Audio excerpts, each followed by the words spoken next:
Hello செல்லங்களா, அம்மா வந்து கொஞ்சம் கடலை மாவு வாங்கிட்டு வந்துக்கிறேன். கோதுமை மாவு போட்டு போண்டா சுட போகிறேன். நீங்கள் கோதுமை மாவு தான் இப்போ வெறும் கோதுமை மாவு தான் செய்வேன். இப்போ அம்மா வந்து கடலை மாவு வாங்கிட்டு வந்துருக்குறேன். அது கொஞ்சோண்டு போட்டுக்கிறேன். சும்மா இது பாருங்க, சும்மா ஒரு 2 ஸ்பூன் தான் போட்டுக்கிறேன் கடலை மாவு போட்டு. கோதுமை மாவில் போட்டு இன்னைக்கு போண்டா செய்ய போகிறேன். நம்ம கோதுமையில் நிறைய ரெசிபி செய்யலாம் பிள்ளைங்களா, புரியுதுங்களா? கோதுமை மாவு இது பாருங்க, கோதுமை மாவு ஒரே ஒரு கரண்டி தான், அவ்வளோதான். 2 பேர் தானே இருக்கிறோம், அதுக்கேற்ற மாதிரி செய்யலாம்.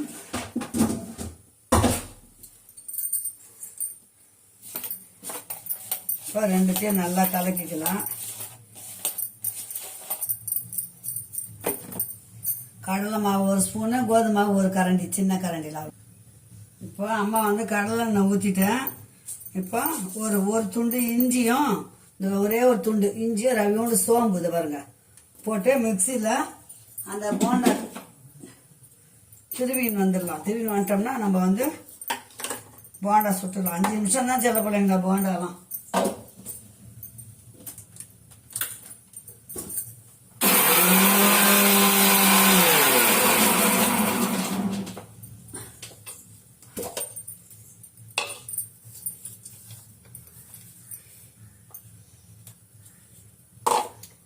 இப்போ இஞ்சியும் சோம்பும் அரைச்சாச்சு, இதில் போட்டுக்கலாம்.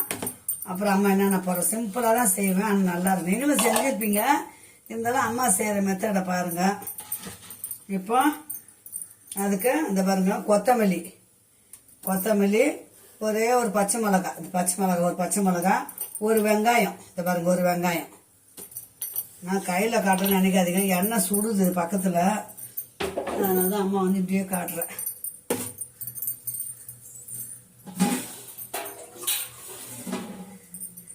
தேவையான உப்பு போட்டுக்கலாம்.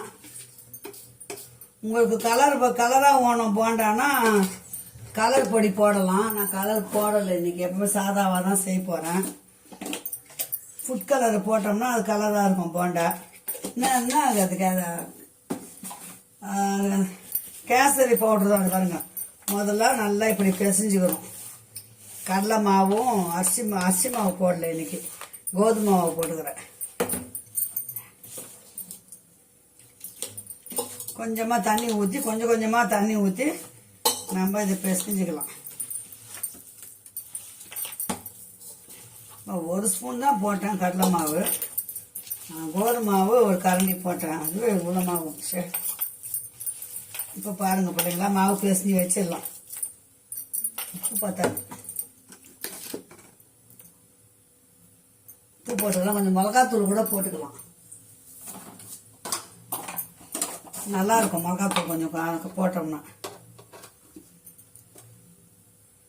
பச்சை மிளகா வீட்டில் வந்த மிளகா தான், காரம் கம்மியாக இருக்குது, அதனால அம்மா வந்து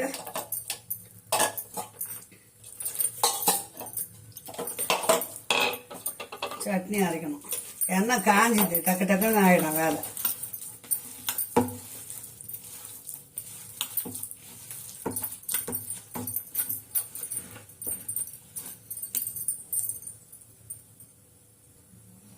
உங்களுக்கு கொஞ்சம் ஸ்கிரிப்பியாக வேணும், மொறுன்னு வேணும்னா கொஞ்சம் அரிசி மாவு போடலாம். அப்போ நம்ம கொஞ்சம் மொறுன்னு வரும். வெங்காய போண்டா இது. இப்போ சின்னதாக உருண்டை பாருங்க.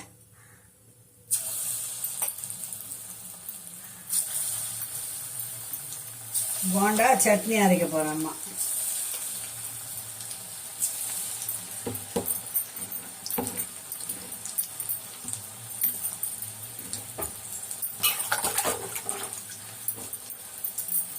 கோதுமை மாவில் போண்டா.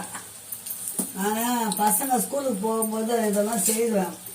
என் பிள்ளைங்க ஸ்கூல்லேருந்து வரத்துக்குள்ள நான் இந்த மாதிரி செஞ்சு கொடுத்தேன்.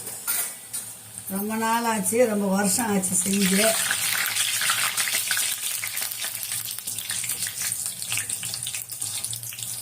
கொஞ்சம் சிறுவாகவே வேகட்டும், அப்போ தான் அது உள்ள மாவு நல்லா வேகும். அதுக்குள்ளே நம்ம வந்து சட்னி இது வர ஒரு பத்தை தேங்காய் பத்தை, ஒரே ஒரு பூண்டு, அதுக்கு சின்ன காஞ்ச மிளகா, 2 காஞ்ச மிளகா, அவ்வளோதான். சட்னி அரைச்சிக்கலாம். தொட்டு சாப்பிட்றதுக்கு நல்லா டேஸ்டாக இருக்கும்.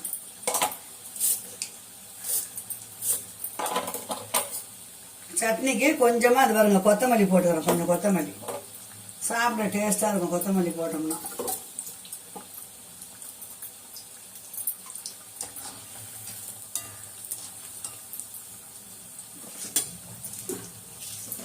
பொட்டுக்கடலை கொஞ்சமாக ஒரே ஒரு ஸ்பூன் பாருங்க, ஒரு ஸ்பூனு பொட்டுக்கடலை, அவ்வளோதான். சட்னி அரைச்சிட்டு வந்துட்டோம்னா போண்டா ரெடி. சுட சுட சாப்பிட்டோமா, காஃபியோ டீயோ போட்டு குடித்தோமா கொஞ்சம் ரிலாக்ஸாக இருக்கும். எதனால ஒன்று செய்யணும். நான் வீட்டில் இருக்காருல்ல, அப்பா வேலைக்கு போயிட்டேன்னா இதெல்லாம் செய்ய மாட்டேன். அப்பா வீட்டில் இருக்காங்கன்னா எதனா செஞ்சு கொடுத்தா சாப்பிடுவாரு.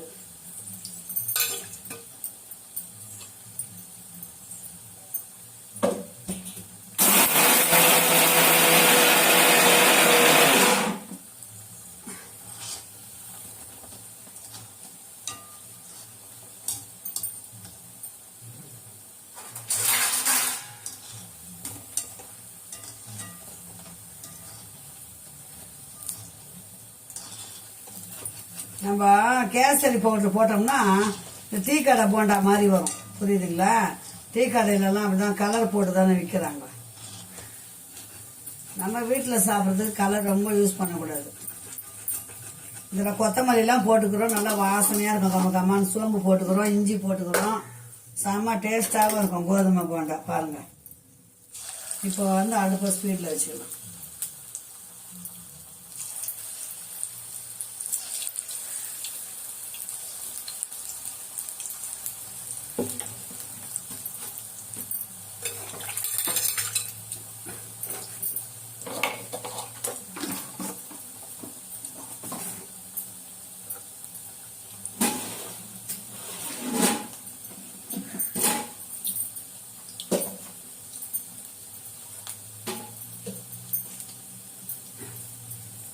கொஞ்சம் சிறுவை வேகட்டும்.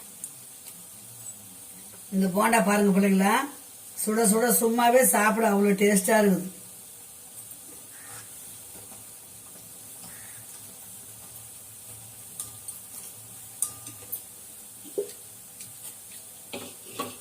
அம்மா வந்து கொஞ்சம் கொத்தமல்லி போட்டு அரைச்சிக்கிறேன் சட்னி.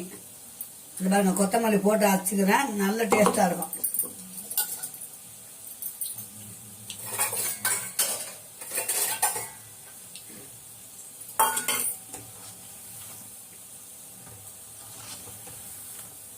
கொஞ்சம் மீடியமாக வச்சுக்கிறேன் அடுப்பில். சிறுவை வந்து உள்ள வரைக்கும் மாவு வேகணும் இல்லைங்களா?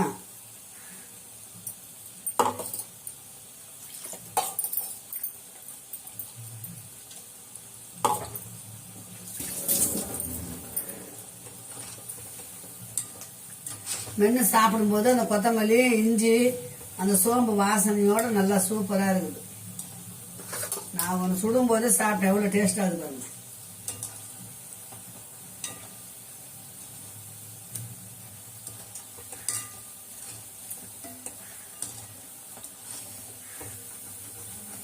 வெங்காய போண்டா தான்.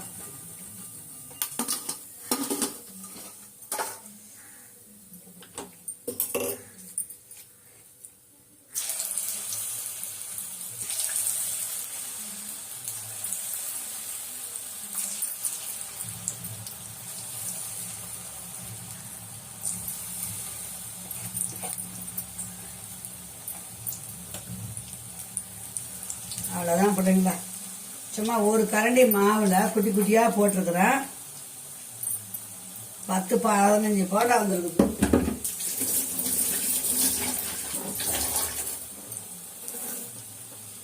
நாங்கள் ஆளுக்கு நாள் சாப்பிடுவோம், மீதி இருந்தால் கீழே பசங்களுக்கு கொடுப்போம்.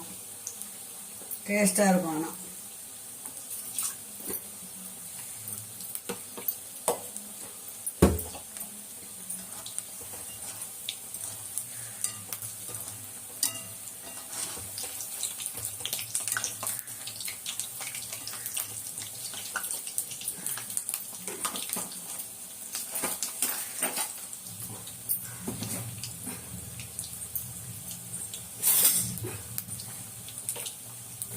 இது போண்டாக்கு சட்னி தாளிக்கணுன்ற அவசியம் இல்லை. அது பாருங்க, சூப்பரான போண்டா ரெடி. இது பாருங்க பிள்ளைங்களா, போண்டா சட்னி ரெடி, வாங்க சூடாக சாப்பிடலாம் அம்மா வீட்டில். இந்த வீடியோ இதோட முடிச்சுக்கலாம். மீண்டும் ஒரு நல்ல வீடியோ சந்திக்கலாம். பாய் செல்லங்களா. வெங்காயம் போண்டா அம்மா ஒரு 5 நிமிஷத்துல செஞ்சுட்டேன் பாருங்க. ஓகே, பாய் செல்லங்களா.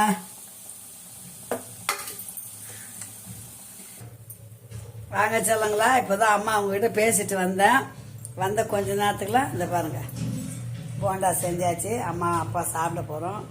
வாங்க நீங்களும் சூடாக சாப்பிடலாம். பாய் செல்லங்களா. மீண்டும் ஒரு நல்ல வீடியோ சந்திக்கலாம். பாய்.